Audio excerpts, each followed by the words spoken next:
Term 3's nearly done, and I reckon we've done really well, Central.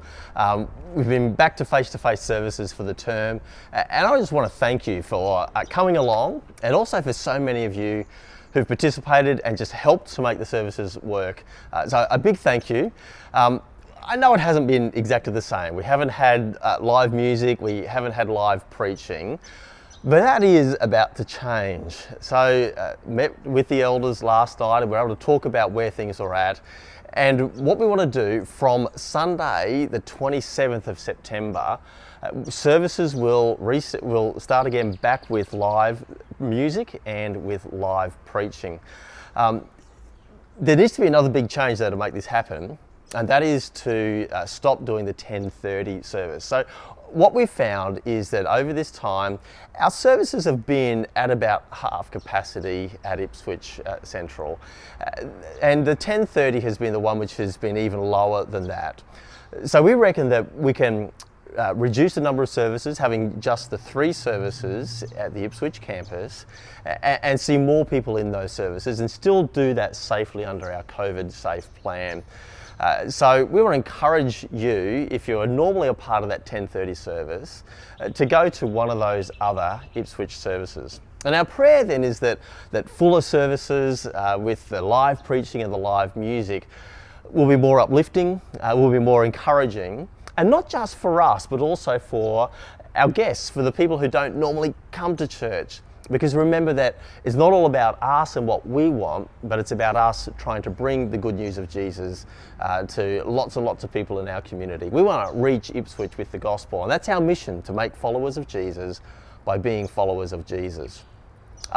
Can I just say, Goodna then also will have live music, not yet live preaching. We don't quite have the resources to be able to stretch to that, but hopefully sometime in the future we'll be able to do that. And Forest Hill will remain largely the same as well.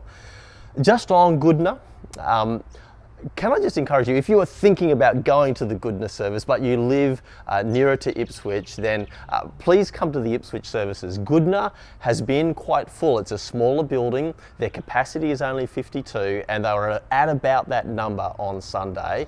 And there are some guests, some unchurched people showing up, and we want to make sure that there is room for them.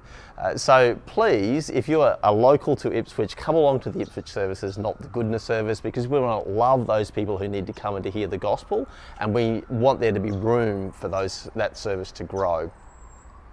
You might ask, well, why not just go back to the services the way they were, when there was an auditorium service for the families at 9 and a traditional service at 10:30? There are 2 reasons that we're not going to do it like that. The first is that both services that we run in the morning need to be accessible to a broad range of people.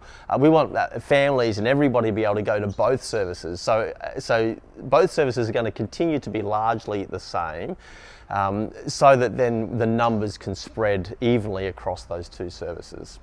The second reason is that if numbers increase again and we start to hit our capacity at those services, which we pray that we will, then we can go back to having that 10:30 service with minimal disruption. Can I encourage you to please embrace these changes? You've been managing through lots of different changes in all areas of life this year. So we trust and pray that you will manage through this change as well. Please come back to church. Maybe you're one of those who haven't yet made that decision to come back. Do encourage you to come back.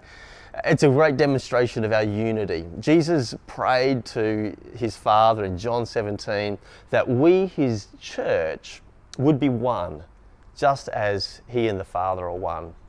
And I read an article by Andy Hunter this week. He talks about this unity, and he says, even with the best in the world, distance creates some measure of division. We will lose some degree of empathy, of solidarity, and of feeling when we are apart from each other physically. That's not to say that non-physical connections can't be good, but they can never be best. When we gather physically in the same spatial location, it's an expression of our unity, saying, look, here we are together. So I look forward to us all being together again this Sunday. See you then.